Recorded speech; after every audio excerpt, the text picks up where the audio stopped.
رسول اللہ صلی اللہ علیہ وسلم۔ تو آج جو آیات ہم نے پڑھی ہیں سورہ بقرہ کی، اس کی ترجمہ اور تفسیر ماشاءاللہ بہترین وہ کر دی گئی، لیکن کچھ چیزیں چلی میں اس میں دیکھ رہا تھا کہ ہم وہ ایڈ بھی کر سکتے ہیں اور اس کو ایکسپریس کر سکتے ہیں، اس لیے کہ مختلف جو مفکرین و مفسرین ہیں انہوں نے ایک نقطۂ نگاہ کے ساتھ کہ کس طرح سے نبی پاک صلی اللہ علیہ وسلم اللہ رب العزت اور جو معاشرت ہے ہماری، یہ قرآن پاک کس طرح سے اس سے ہم مانگ کرتا ہے اور ہماری ہدایت کرتا ہے۔ تو اس میں اگر پہلے دیکھا جائے تو حضرت آدم علیہ السلام کی یہاں ان آیات میں ایک بات پہلی یہ بتائی گئی کہ جو علمی فضیلت ہے اللہ رب العزت نے جو انسان کو دینی تھی وہ حضرت آدم علیہ السلام کو سکھا کر فرشتوں کے سامنے یہ ثابت کر دیا کہ علم کی بالا تری ہے اور علم اللہ رب العزت کی خوبی ہے، اور اللہ رب العزت علم ہی ہے، اس لیے کہ علم نے پوری کائنات کا احاطہ کیا ہوا ہے، اور وہ علم پھر اللہ رب العزت نے انبیاء تک پہنچایا جس قدر جہاں ضرورت محسوس کی، اور پھر آج دنیا میں ہم لوگ اس علم کا کچھ حصہ اپنی تگ و دو کے ساتھ اور جو ہدایات دی گئی ہیں، جو طریقہ کار بتایا گیا ہے، اس کے ذریعے ریسرچ کر کے، پریکٹیکلز کر کے، چل پھر کر اور چیزوں کو دیکھ کر، کائنات کو اسٹڈی کر کے، زمین کو کھود کر، پتھروں کو توڑ کر جو ہے نا اس علم کے جو کرشمے ہیں ان کو تلاش کر کے جو ہے نا ہم عمل میں لایا جا رہا ہے۔ تو یہ معاشرتی ترقی جو ہے نا یہ اس کا ایک مظہر ہے۔ دوسری ایک تو یہ تھا کہ علمی فضیلت اللہ تعالیٰ نے حضرت آدم علیہ السلام کو عطا کر دی۔ دوسری جو ایک فضیلت ہے وہ یہ تھی کہ تکریم عطا کر دی۔ وہ تکریم اس طرح سے عطا کر دی کہ اللہ تعالیٰ نے علم دینے کے بعد پھر فرشتوں کو حکم دیا کہ آدم علیہ السلام کو سجدہ کیا جائے۔ تو اس کا مطلب یہ ہوا کہ علم کے ساتھ اکرام جو ہے یہ اللہ رب العزت نے انسانوں کے لیے شامل کر دیا، اور رہتی دنیا تک جو ہے نا یہ اکرام جو ہے نا یہ اس کا خیال رکھنا پڑے گا ہم سب کو۔ اور اکرام جو ہے یہ جب فرشتوں کو سجدے کا حکم دیا حضرت آدم علیہ السلام کو تو وہ بلا شبہ تعظیم سجدہ تھا، لیکن اس سے یہ ثابت ہوا کہ ہر آدمی جو ہے اس کی ایک عزت نفس ہوگی اور ہر آدمی اس کا وہ خیال کرے گا، اکرام کرے گا، جس طرح سے شاہد صاحب نے آج، شکیل صاحب نے آج جو حدیث پڑھی ہے اس میں بنیادی طور پہ انسانی تکریم کی بات کی گئی ہے، اور وہ تکریم جو ہے نا وہ سکھا دی گئی یہاں۔ اچھا اب ذرا دیکھیں کہ اس میں نبی پاک صلی اللہ علیہ وسلم نے اس آیت میں جو اس پس منظر میں ایک حدیث ترمذی کی تھی کہ جس میں یہ کہا گیا کہ سجدہ کسی اور کے لیے اگر جائز ہوتا تو میں عورتوں کو حکم دیتا کہ وہ اپنے شوہروں کو سجدہ کریں۔ تو یعنی تقدیم کی یہ بات ہے کہ سجدہ کسی اور کو چونکہ جائز نہیں، اس میں ایک تو یہ نفی ہے کہ اللہ کے علاوہ کسی کو سجدہ جائز نہیں، لیکن دوسرا یہ ثابت ہوا کہ جو اللہ رب العزت نے حضرت آدم علیہ السلام کو تکریم عطا کی ہے، اس تکریم کے بدلے انہوں نے کہا کہ اگر مجھے حکم ہوتا یا مجھے اجازت ہوتی تو میں حکم دیتا کہ سجدہ پھر عورتیں شوہر کو کرتی۔ تو یہ اس کا مطلب یہ ہوا کہ آدم علیہ السلام کی جو تکریم علمی فضیلت ہے اس کو اللہ رب العزت نے دو خانوں کو بڑا کر کے دکھایا۔ لیکن اب ساتھ ہی جو شیطان کا معاملہ جب آ جاتا ہے تو پھر وہاں پہ بڑا درس دیا گیا۔ بڑا درس جو ہے وہ یہ ہے کہ شیطان نے چونکہ سجدہ سے انکار کیا، اور سجدے سے انکار اس کا ہونا جو ہے وہ تکبر تھا، اور قرآن نے چونکہ بالکل کلیئر کٹ الفاظ میں ابا واستکبرا کہ اس نے تکبر کیا، تو جب یہ تکبر کا لفظ آ گیا تو تکبر کا پھر یہ سمجھا دیا کہ بھائی انسان جو ہے اب اس کو ہر معاملے میں خیال رکھنا پڑے گا کہ کہیں تکبر کی گنجائش نہ رہے یا اس کی رو میں بہہ نہ جائے۔ اب ذرا غور کریں تو پہلی بات علمی فضیلت تھی، تو علمی فضیلت جب آ گئی تو اب علم کا تکبر بھی آ گیا۔ اب علم کا تکبر جو ہے وہ شیطان کو کھا گیا، تو جب علم کا تکبر وہاں کھا گیا تو اب ہمیں بھی اس کی ضرورت ہے کہ علم کے تکبر کو کیسے ختم کیا جائے اور اپنے آپ کو کس طرح سے ہم رائے راست پر رکھیں جو رب کریم کو پسند ہے۔ تو اس کا مطلب کہ علم میں اگر تکبر کیا جائے تو یہ الہ کی طرف کھینچ کر لے جاتا ہے، رب کریم کی برتری کی طرف لے جاتا ہے۔ تو جو رب کریم کو شرک کی صورت میں ظاہر ہوتا ہے، اور یہ شرک کسی صورت اللہ تعالیٰ کو پسند نہیں اور نہ ہی اللہ نے معاف کرنا ہے، یہ تو قرآن میں بھی کہہ دیا ہے۔ تو لہٰذا علم میں جو اس کو اگر بچنا ہے تکبر سے تو علم کو دوسروں تک پہنچائیں. علم کو چھپانا بھی تکبر ہے.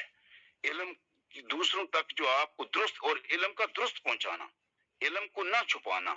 بعض لوگ علم کو ٹریڈ سیکرٹ کے طور پہ، حتیٰ کہ ٹیچر تک لوگ جو ہے وہ اس کو ٹریڈ سیکرٹ کے طور پہ سمجھتے ہیں، جو سخت گناہ میں آتا ہے. اور اس کو ٹریڈ سیکرٹ نہیں بلکہ علم کے تکبر سے بچنے کے لیے ہمیں چاہیے کہ ہم علم کو زیادہ سے زیادہ لوگوں تک پہنچائیں، تاکہ لوگ جب آپ سے علم سیکھیں گے تو پھر آپ کے اندر ایک پرسکون احساس ہوگا، جس کے ذریعے آپ اس علم کی قدر آپ کے اندر آئے گی.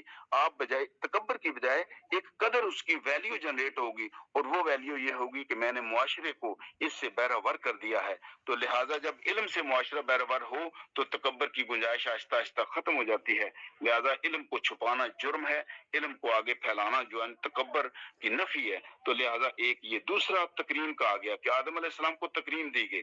تو تکریم جو ہے یا اکرام جو ہے اس کا عزت نفس کے ساتھ تعلق ہے. تو عزت نفس جو ہے کسی کی بھی مجروح کرنا جو ہے یہ جائز نہیں دیا گیا. تو لہٰذا ہمیں بھی آج ضرورت ہے کہ ہم ایک دوسرے کی عزت نفس کا خیال بھی کریں اور ایک دوسرے کا احساس کریں. نبی پاک صلی اللہ علیہ وسلم نے برم رکھنا سکھایا ہے، حتیٰ کہ اپنی محفل میں اگر کسی کی بات پسند نہیں آئی تو اس کے جانے کے بعد اس کو پیغام کسی کے ذریعے بھیجا کہ آپ یہ کہنا، یہ کرنا، یہ لگانا یہ چھوڑ دیں. تو ایک بار ایک زعفران لگا کے ایک صحابی آ گئے تو نبی صلی اللہ علیہ وسلم کو زرد رنگ پسند نہ آیا، لیکن انہوں نے محفل میں نہ کہا کہ اس کی عزت نفس مجروح ہوگی.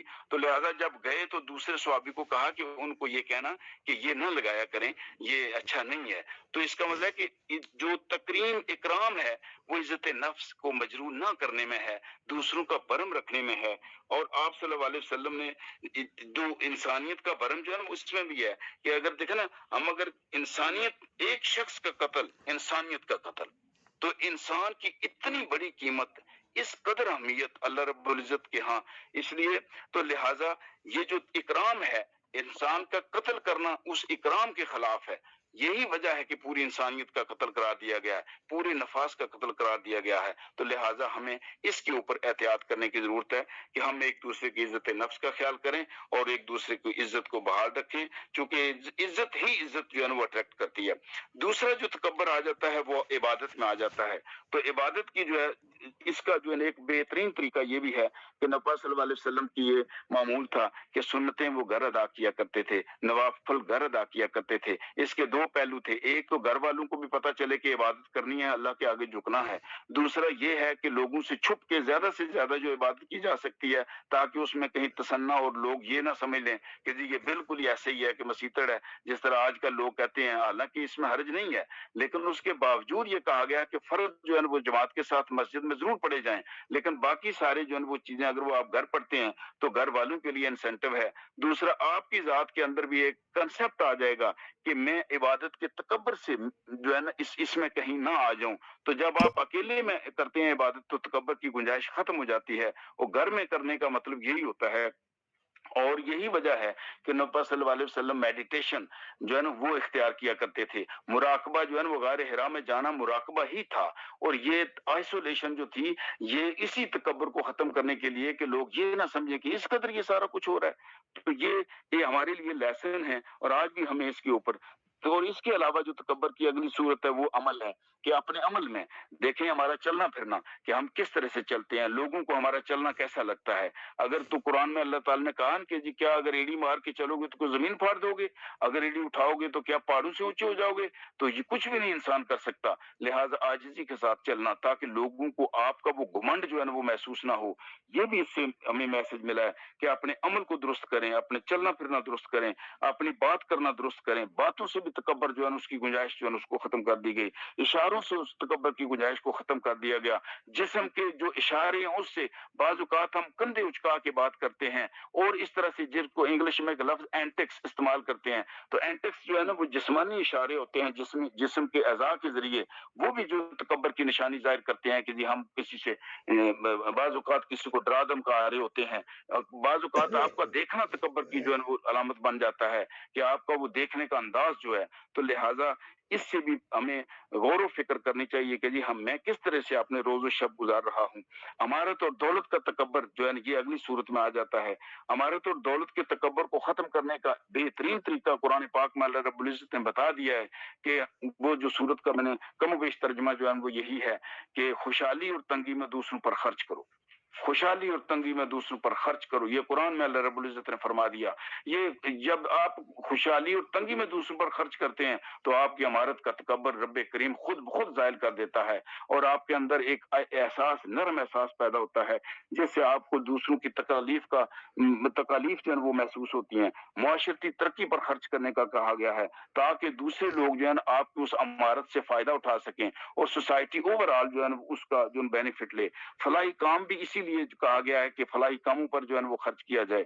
اسی طرح سے تعلیم کے اوپر خرچ کیا جائے. ایسے لوگوں کی تعلیم پر خرچ کیا جائے جو افورڈ نہیں کر سکتے. تو آپ کی امارت کا تکبر جو ہے ان سارے عوامل پر اگر عمل کیا جائے تو وہ تکبر ختم ہو جاتا ہے. تو امارت جو ہے وہ بھی جائز ہو جاتی ہے, دولت جائز ہو جاتی ہے. شان و شوکت اور لباس کا تکبر جو ہے یہ سب سے زیادہ ہے کہ ہم کپڑوں کو استری لگا کے کلف لگا کے ہمارے پاؤں جو ہے وہ اس طرح سے چلتے ہیں جسم ایسے پتہ چلتا ہے کہ جی میں تیر کی طرح سیدھا ہوں.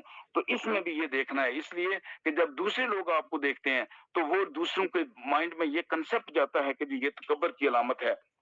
لہٰذا اس کو ختم کرنے کے لیے اپنے اندر عاجزی لانے کے لیے دوسروں کو کپڑے مہیا کریں, دوسروں کو لباس مہیا کریں. ایسے لوگوں کو تلاش کر کے ان لوگوں کو وہ کپڑا مہیا کیا جائے جو لوگ موسمی شدت کو برداشت نہیں کر سکتے.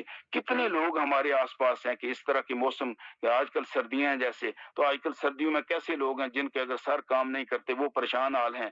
تو بعض لوگوں کو وہ اسی طرح سے سڑکوں کے اوپر بیٹھے ہوئے ہیں, لیٹے ہوئے ہیں. تو یا اپنے خاندان میں دیکھیں, فیملی میں, دوستوں میں, محلے میں دیکھیں, جو ہماری اصل ذمہ داری ہے کہ ہمارے ارد گرد مسائیگی میں کوئی ایسا نہ ہو. تو اگر کوئی لوگ ایسے ہیں تو ان کو اس صورتحال میں ان کی ہیلپ کی جائے. یہ جو ہے نا یہ لباس اور شان و شوکت کے تکبر کو کھا جاتی ہے. دوسرا کھانے اور رزق کا تکبر جو ہے, کھانے اور رزق کا تکبر اس کو ختم کرنے کا صرف یہی طریقہ ہے کہ جب آپ خود کھاتے ہیں کبھی کبھی دوستوں کو کھلائیں, کبھی رشتہ داروں کو کھلائیں, صلہ رحمی والوں کو کھلائیں, غریبوں کو کھلائیں, ان لوگوں کو کھلائیں جن لوگوں کے بارے میں قرآن پاک میں کہا گیا ہے صلہ رحمی والے اس میں شامل ہیں, غریب اس میں شامل ہیں, مساکین اس میں شامل ہیں, فقراء اس میں شامل ہیں, مسافر اس میں شامل ہیں. تو ہمیں ان چیزوں کو کبھی کبھی سوچ کر غور کر کے اپنی مرضی کے ساتھ جان بوجھ کر بھی تلاش کر کے کچھ لوگوں کو ہمیں کھانے کے لیے کھانے کے پیسے دے دینے چاہیے. تو کبھی کبھی آپ دکان پر خریداری کرنے جاتے ہیں تو آپ دیکھتے ہیں کہ ایک بندہ آپ کو چیز لے رہے ہیں آٹا, تو کوئی بندہ آ کے آتا ہے, کوئی عورت آپ کے پاس آ کے کہتی ہے کہ مجھے بھی اگر آٹا مل جائے, اگر مجھے یہ فروٹ مل جائے, تو میں کہتا ہوں کوئی فرق نہیں پڑتا کہ اگر تھوڑا سا فروٹ اس کو لے دیں, آٹا اس کو لے دیں. تو بہت سارے لوگوں کو میں نے دیکھا ہے اس طرح سے. تو اس طرح سے یہ اللہ رب العزت جب آپ سوچیں گے تو لوگوں کی ڈائریکشن آپ کی طرف اللہ کر دے گا. لیکن ہمارے سوچنے کا عمل ہے کہ جب میرے مائنڈ میں یہ بات آ گئی کہ میں نے اس کھانے اور رزق کا جو تکبر ہے میں نے اس کو ختم کرنا ہے, میں نے اپنے سے اس کو جدا کرنا ہے, تو رب کریم آپ کا راستہ لوگوں کو دکھا دیتا ہے. آپ اگر کچھ خرید رہے ہیں تو لوگ آپ کے پاس وہی آئیں گے جو ضرورت مند ہیں. یاد رکھیں جب نیت میں اخلاص ہو تو صرف وہی لوگ آپ کے پاس اللہ پہنچائے گا جو اخلاص والے ہیں. اس طرح دھوکہ اور فریب کرنے والے لوگ آپ کی طرف اللہ نہیں ان کو ڈائریکٹ کرے گا. یہ تجربہ بھی ہے میرا اور میں نے غور بھی کیا ہے. تو دوسرا جو ہے نا یہ دیکھیں, یہ تو تھا کہ تکبر کی مختلف جو صورتیں تھیں جو آج بھی ہماری سوسائٹی میں ہم اس کو کر سکتے ہیں. ایک تھا کہ جنت سے اتر جاؤ, زمین پر جاؤ. یہ آخری بات جو میں کہنا چاہتا ہوں وہ یہ ہے کہ یہ اس کا بالکل جنت ایک الگ سیارہ ہے, زمین ایک الگ سیارہ تھی, لیکن اس سے اتار کر اللہ رب العزت نے کہا کہ جی اس زمین کے اوپر چلے جاؤ. تو اس کا مطلب یہ ہوا کہ ہم اس کے اوپر یقیناً امتحان کے لیے آئے ہیں. یہ ہماری رہنے کی جگہ ہے ہی نہیں. زمین جو ہے یہ ارض ہے, یہ انسان کے رہنے کی جگہ نہیں ہے, یہ انسان کے امتحان کی جگہ ہے. اس لیے کہ رب کریم نے خود کہا کہ اتر جاؤ, اور زمین پر اللہ تعالیٰ نے اتار کر کہا کہ میں نے کیوں تجھے بھیجا ہے, اس لیے بھیجا ہے کہ تو میری عبادت کرے. انسان اور جن ان دونوں کے لیے پرٹیکولرلی یہ کہا ہے کہ میں نے کائنات بنائی ہی اس لیے ہے کہ انسان اور جن میری عبادت کریں, اور میں دیکھوں کہ کون اچھے عمل کرتا ہے اور کون برے عمل کرتا ہے. تکبر برے عمل جو ہے نا اس کو آگے لا کر